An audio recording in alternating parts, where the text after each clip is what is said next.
ذرا اس آیت پر اب نگاہ کو مرتکز کیجئے، انسان کا خسارہ کیا ہے؟ دیکھیے، سب سے پہلے میں آپ کی توجہ دلاؤں گا، ذرا آنکھیں کھول کر قلب حساس کے ساتھ نوع انسانی کا مشاہدہ کیجئے، کیسے کیسے دکھ، کتنی تکلیفیں، کتنی محنت، کتنی مشقت ہے جو ہر انسان کا مقدر۔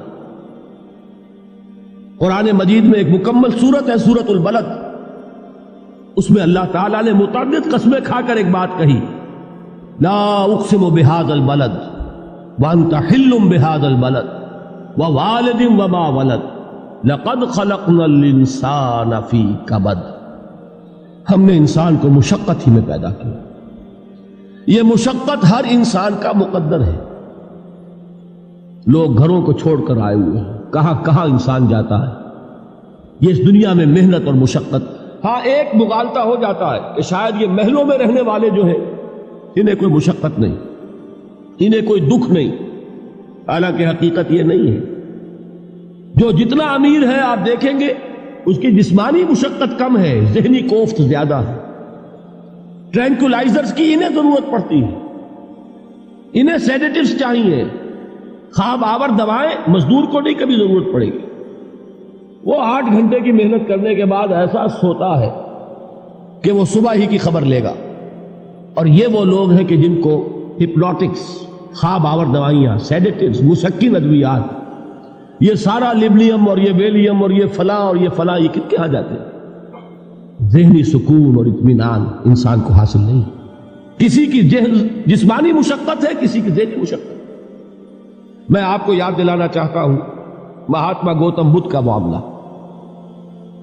30 برس کی عمر میں کپل وستو کا شہزادہ محل کو چھوڑ کر نکل گیا، جوان بیوی کو سوتا ہوا چھوڑ کر گیا، شیر خوار بچے کو چھوڑ کر گیا۔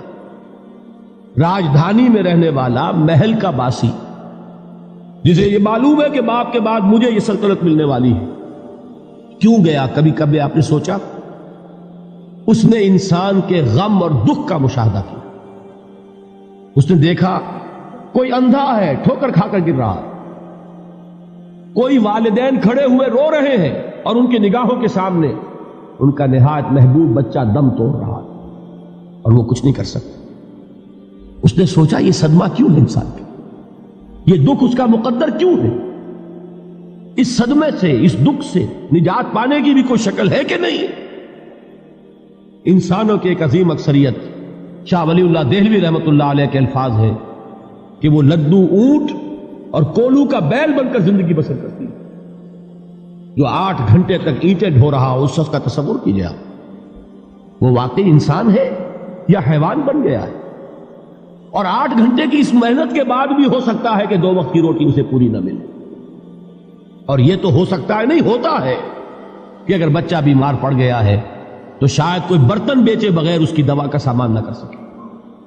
ایسا شخص کتنے بوجھوں تلا دبا ہوا ہے، کتنی مشقت کے اندر پسا ہوا ہے۔ لدو اونٹ اور کولو کا بیل انسانوں کی عظیم اکثریت کی سطح پر زندگی بسر کرتی ہے۔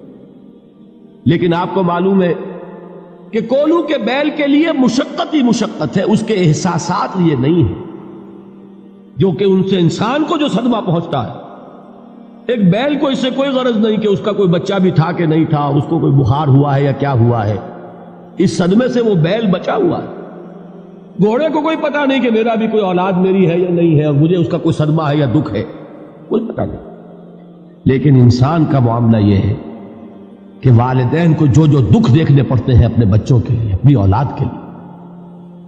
رات کی نیند ہے حرام ہے اس لیے کہ بچہ بخار میں تپ رہا ہے یا درد سے تڑپ رہا ہے، لہذا نہ ماں سو سکتی ہے نہ باپ سو سکتا۔ میں نے ایک موقع پر دیکھا، لاہور میں کیروسین آئل، اس زمانے میں ابھی سوئی گیس نہیں آئی تھی، اور اکثر و بیشتر جو ہے یہی مٹی کا تیل جو ہے ایندھن کے طور پر استعمال ہوتا تھا، اس کی شارٹیج ہو گئی تھی۔ تو کئی فرلانگ لمبی قطاریں لگتی تھی ان دکانوں کے باہر، ڈپوں کے باہر، اور ایسے ایسے منظر بھی کہ ایک خاتون برقع پوش، ایک گود میں بچے کو لیے ہوئے، ایک کی انگلی پکڑے ہوئے، بوتل ہاتھ میں لیے ہوئے تیل کے لیے، اور کئی گھنٹے کھڑی ہے دکان۔ یہ مشقت انسان جھیلتا ہے کہ نہیں؟ غالب نے اس کا نقشہ کھینچا ہے کہ رنج سے خوگر ہوا انسان تو مٹ جاتا ہے رنج. مشکلیں اتنی پڑی مجھ پر کہ آسان ہو گئی. ہم بھول جاتے ہیں، ورنہ واقعہ یہ کہ قلب حساس ہو اگر اور قید حیات و بند غم اصل میں دونوں ایک ہیں. موت سے پہلے آدمی غم سے نجات پائے کیوں. اچھا یہ تو ہوا لقد خلقنا الانسان فی کبد. حیوانات کا معاملہ ایک اور اعتبار سے آسان ہے. ان سے کوئی محاسبہ بھی ہے کیا؟ کوئی جواب دہی بھی ہے؟ کوئی ان کو اللہ کے حضور میں کھڑے ہو کر اپنے اعمال کا حساب بھی دینا؟ نہیں. انسان کی یہ ٹریجڈی ہے، یہ المیہ ہے انسان. اس کو بھی قرآن مجید کی ایک سورت میں قسمیں کھا کر اذا السماء انشقت، اس کے بعد کیا فرمایا؟ یا ایھا الانسان انک کادح الی ربک کدحا فملاقیہ. اے انسان، تیرا المیہ، تیری ٹریجڈی اس سے کہیں بڑھ کر ہے. تجھے صدمے پر صدمے جھیلتے ہوئے، مشقت پر مشقت برداشت کرتے ہوئے ایک روز اپنے رب کے حضور میں بھی کھڑا ہوگا، جواب دہی بھی کرنی. اس دن کے حساب سے، اس دن کے احساس سے جو بڑے بڑے ہماری امت کے عظیم جو گلے سرسبد ہیں، ان کا یہ حال آپ نے پڑھا ہوگا. حضرت ابوبکر صدیق رضی اللہ تعالی عنہ وہ ایک عجیب کیف کے عالم میں فرمایا کرتے تھے، کاش میں درختوں پر چہچہاتی ہوئی چڑیا ہوتا جس سے حساب کتاب نہیں ہو. کاش کہ میں گھاس کا تنکا ہوتا جو آج ہے اور کل آگ میں جلا دیا جاتا، ختم ہو جاتا. اس سے محاسبہ کوئی نہیں. وہ جس کے احساس سے کہ حضرت عمر جو ہے اپنے انتقال کے وقت سخت بے چین تھے. ان کے بیٹے حضرت عبداللہ ابن عمر رضی اللہ تعالیٰ عنہما نے ان کا سر جو ہے وہ اپنے زانوں پر رکھ لیا تو کہا نیچے ڈال دو. ایک عجیب بے کلی اور بے چینی. انہوں نے کہا ابا جان آپ کیوں پریشان ہیں؟ آپ تو عشرہ مبشرہ میں سے ہیں. آپ کو تو اللہ تعالیٰ نے جنت کی بشارت حضور کے ذریعے سے اس دنیا میں دی. حضرت عمر فرماتے ہیں کہ خدا کی قسم اگر قیامت کے دن عمر برابر سرابر پر چھوٹ گیا تو بہت بڑی کامیابی تصور. یہ احساس جن کو ہوتا ہے.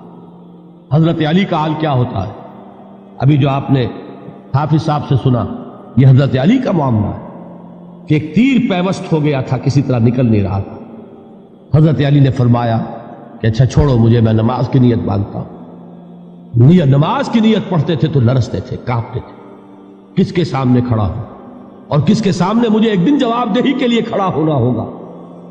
لن تزولا قدم ابن آدم، حضور نے خبر دی ہے ابن آدم کے قدم ہل نہیں سکیں گے. جیسے مجرم کھڑا ہوتا ہے کٹہرے کے اندر، اس کٹہرے میں سے ہل نہیں سکو گے حتی یسأل عن خمس، جب تک کہ 5 چیزوں کا حساب نہ لے لیا جائے.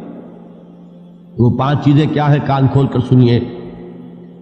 عن عمرہ فیما افناہ، عمر کا حساب دو. یہ 80 برس اور 70 برس ہم نے تمہیں دنیا میں دیے، کہاں ضائع کیے؟ وعن شبابہ فیما ابلاہ، اور خاص طور پر جوانی کا دور، امنگوں کے دن، ولولے ہوتے ہیں، قوت ہوتی ہے، توانائی ہوتی ہے، آدمی چلتے ہوئے زمین پر پاؤں مارتا ہے، قوت جو ہے وہ اپنا اظہار چاہتی ہے. یہ جوانی کہاں گلائی؟ حساب دو، ایک ایک لمحے کا حساب دو. وَعَن مَالِهِ مِنْ أَيْنَ اكْتَسَبَهُ وَفِيمَا أَنْفَقَهُ، ایک ایک پائی کا حساب دو. مال کا کہاں سے کمایا تھا، حلال سے کہ حرام سے، اور کہاں خرچ کیا تھا، گل چھروں میں، عیاشیوں میں، یا نیکی کے کاموں میں، ادائے حقوق اللہ کے دین کے لیے. 4 سوال ہو گئے. 2 زندگی کے بارے میں، ایک زندگی پوری بحیثیت مجموعی کہاں کس کام میں لگائی، اور خاص طور پر شباب کا دور کہاں لگایا. 2 سوال مال کے بارے میں، کمایا کہاں سے، حلال سے کہ حرام سے، جائز سے کہ ناجائز سے، خرچ کہاں کیا.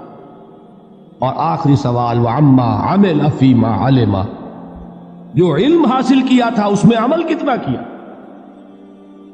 علم کے انبار لگاتے چلے گئے اور عمل کے آغاز کی بھی نوبت نہ آئی.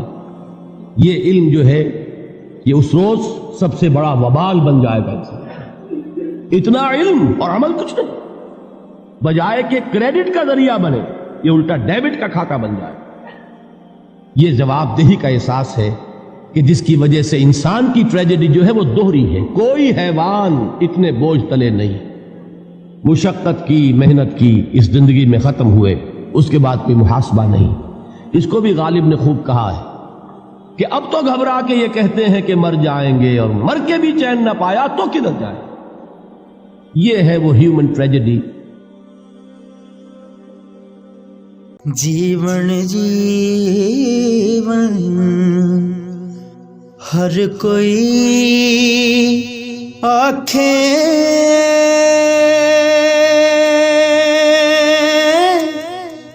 موت کھڑی سر اتے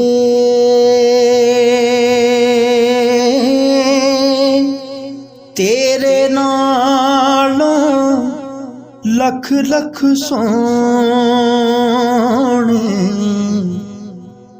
خاک اندر جا ستے